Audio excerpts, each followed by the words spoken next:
So much for inviting me, and it's an honor to read here tonight and alongside Mariano. Thank you.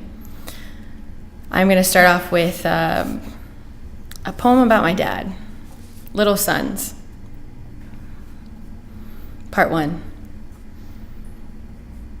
Naked light bulbs hang low, swaying through air, humming thick with humidity and nerves, playing like little suns reflecting rays off metals, like silver that covers really heavy guns. Part 2. Squinty lids shield my eyes, but I could still make out those 18-karat gold roosters fighting on the handle. I don't know what semi-automatic means, but I think it has something to do with the fact that silver is sometimes called quick. I look up. His one hand uses one finger to cover his two lips. The other hand pushes through ceiling, perfect hideaway. His compadre hands him the shiny gun. Daddy, I can't sleep. These sheets are too itchy. He tells me to close my eyes, to wait for sleep to come to me. My sleep is a ceiling stain turned cat, shifting shoulders as it walks down my eyelids. The next day, we walk across the street to Mexico, but a room stops us. White tubes buzz with light over a man with eyes that stay in one place long enough for me to want to move. My eyes don't move. His eyes don't move when he asks me what my name is. A daddy slap on my back and a tell him what your name is makes me frown. My name is Crn. Mr. Eyes that don't move wants to know how old I am. 6. Do I know my full name? Oh. Crn Contreras. Looking to my daddy for approval, I know to correct myself. Crn Contreras, sir. Pushing me into Mexico, my daddy tells me I must always answer with my full name. They could take me away from him. I'm too scared to ask why they would take me away from him or why my daddy's nervous whenever we're in Mexico. But I think it has something to do with the fact that it hasn't been long since he's had that card they call green, that even I can tell is pink. But my daddy's no pendejo. He knows that card they call green, that's really pink, can turn red if you don't play by the rules. After Mexico, we stop at the same motel with the same itchy sheets. I could hear my daddy arguing with his compadre about whether this was the right room or even the right motel. They're looking for something they can't find. I want to tell my daddy what he tells me when I lose my toys. He should have kept a better eye on it. But instead I close my eyes and wait for sleep to come to me.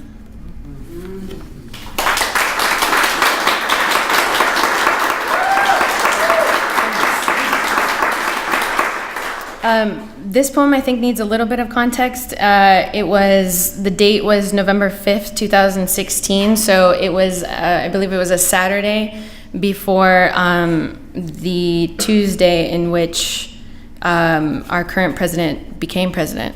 And so in California, I think we were finally starting to see kind of the true colors of maybe people who we didn't know had those colors. We didn't know had those thoughts. And I think that racism and bigotry were just starting to peak out at that time. And so this is a first date on that night.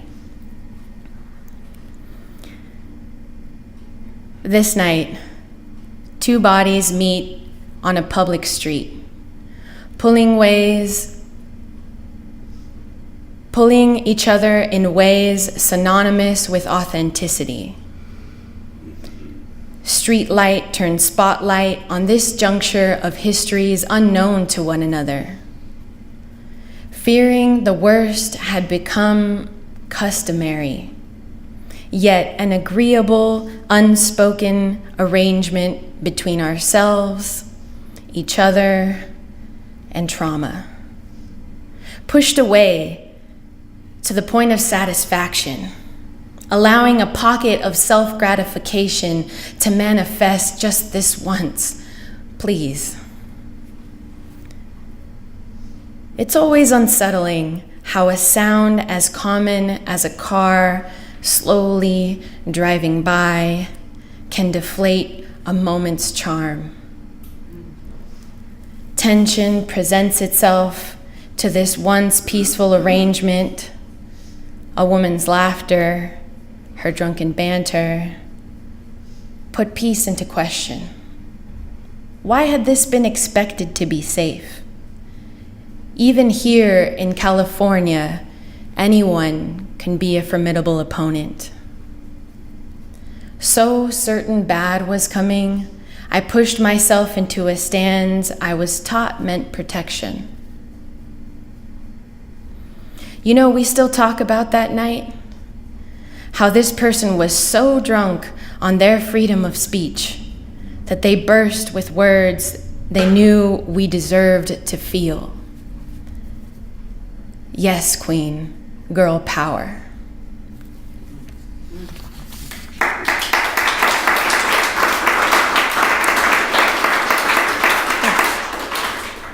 So I brought a couple poems that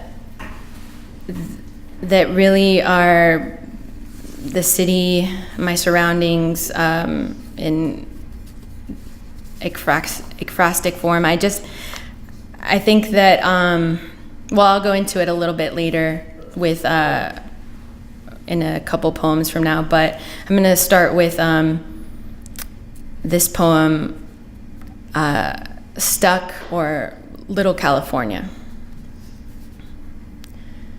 Just before Los Alamos smells like just before Lodi. No need for it to be summer, for it to be hot. Enough to musk, to blister open a cross between meaty livestock and vineyards quick to rot. The smell is so strong. Good thing it's just before, or we'd be stuck in it. Instead, we are reminded of where we are about to be just before we get there. This next poem is in Spanish. For those of you who know Spanish, enjoy. For those of you who don't know Spanish, it's short. Enjoy.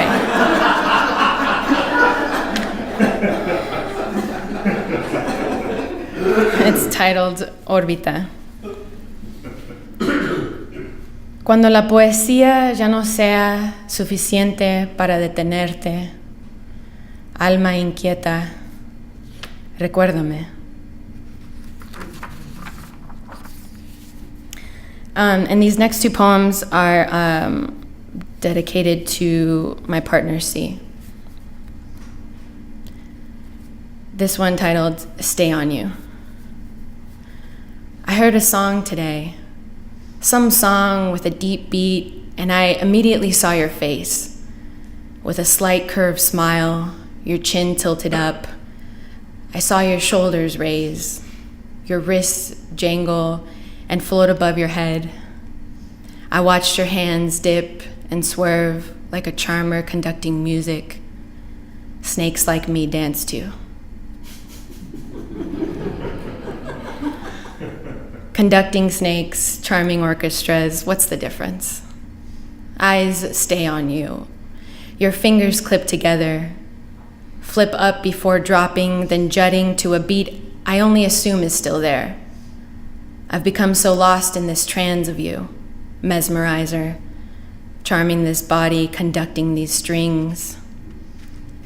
Or was it, I heard a song today, saw your face, your chin tilted up, your wrists like a charmer, conducting snakes. Eyes stay on you.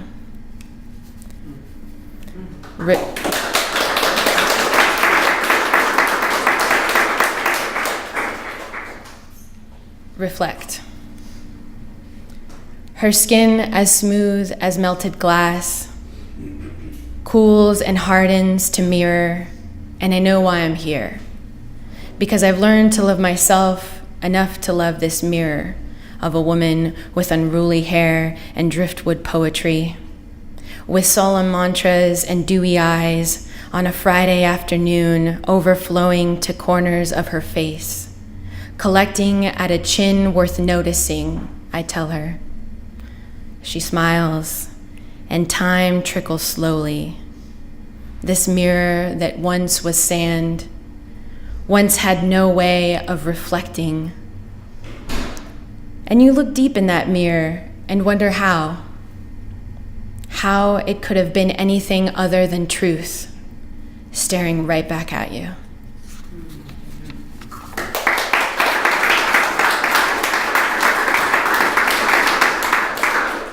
So I have a couple more, and this poem was inspired, it's kind of embarrassing to say, but it was inspired by Justin Bieber. Yeah, right. Not a fan, but I was very interested in his mugshot.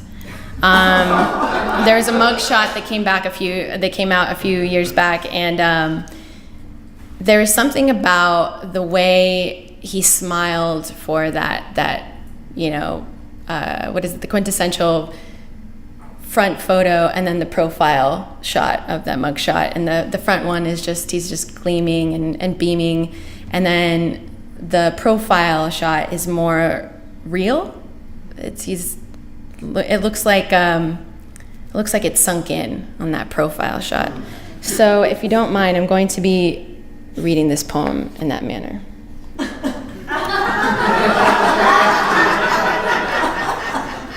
1993. It may be 1993, but this muted bathroom has been dulled down to paper since before I was born. Has been brilliant and strong, then not, long before it could have ever been mine. This is his room, this is his domain, and my daddy keeps it real nice. So clean he's gotta notice.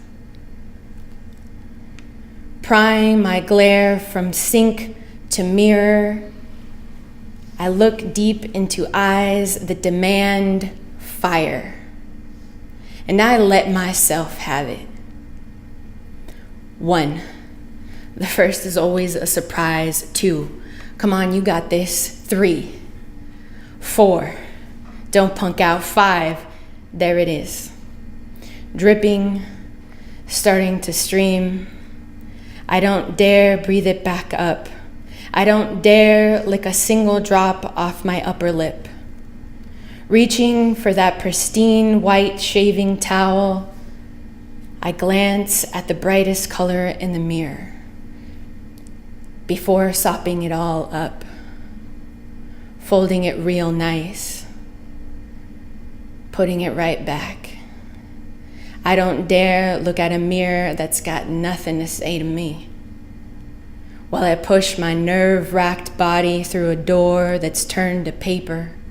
The whole world is turned to paper, and it's about to go up in flames.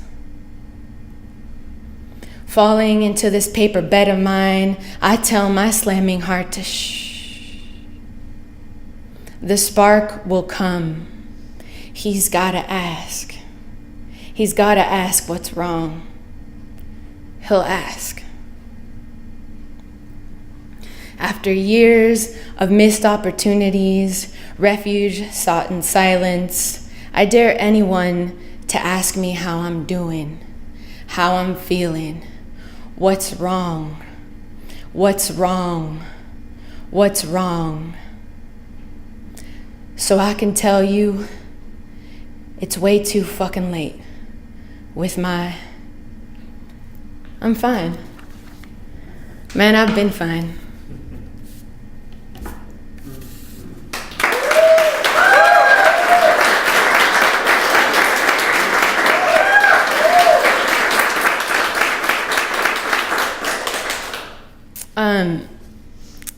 And this poem, so as I was saying, I wanted to write about the city as a ekphrastic, and I was taking cue, I guess, from Tiana Clark, who recently wrote the poem Nashville, and she had mentioned in an interview by The New Yorker that she had taken cue from Terrence Hayes, who had written his poem on Pittsburgh. So this poem is about the city I currently live in, and I wanted to thank Larry and Shannon Chavez, who are in the audience tonight. Thank you for letting me in. I should say that those other poems, so it starts off with Pittsburgh is, and then the woman on the bus, and Nashville is hot chicken, and so on. So Lompoc is. Lompoc is ready to be saved. Never mind 10,000 years of prosperous, sustainable Shumash living before flag-bearing ships plunged onto sandy shores, bringing with them a great wind, pummeling life as it had been. Your stagnant waters are mephitic. Your stagnant waters are mephitic, Lompoc. Let us purify you, they said as they erected a shrine to purity. A century later, purity was still agenda. If men of mission couldn't save you, temperance will, they said. Let us distill you. Winds sweep through, but waters stay still. Flower-lined hills of your valley cup people fleeing from sierras. You're too soft, Lompoc. Let us use you before anyone else can. Winds kick up along streets lined with leaves, people, trash. Winds push down anyone in their way, like bullies in a cafeteria looking for fun. You're boring, Lompoc. We want to shake you. Shake the gumball globe of you.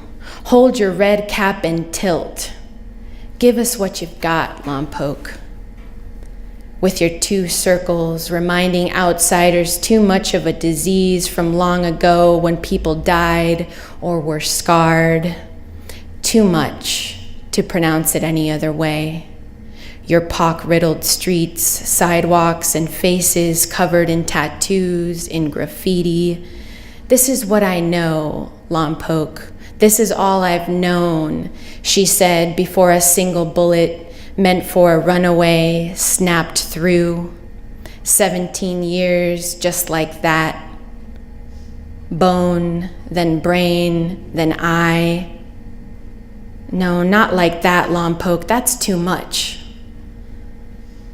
Fat gold rims, slow to stop. Marijuana green, so shiny you can use it as a mirror. Go ahead and fix yourself. For the man, with the man, whichever. Get creative. Look at those sultry city council eyes. Say it, Lompoc. Gentrify me. I need saving.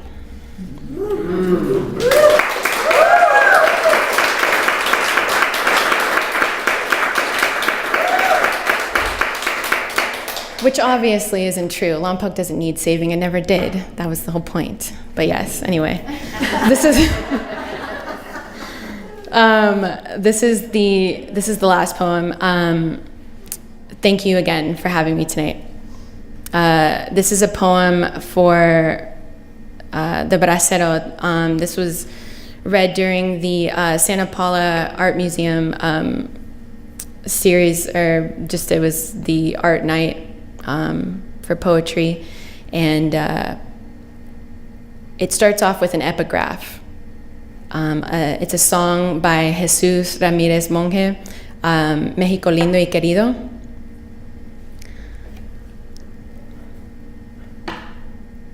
México lindo y querido, si muero lejos de ti, que digan que estoy dormido y que me traigan aquí.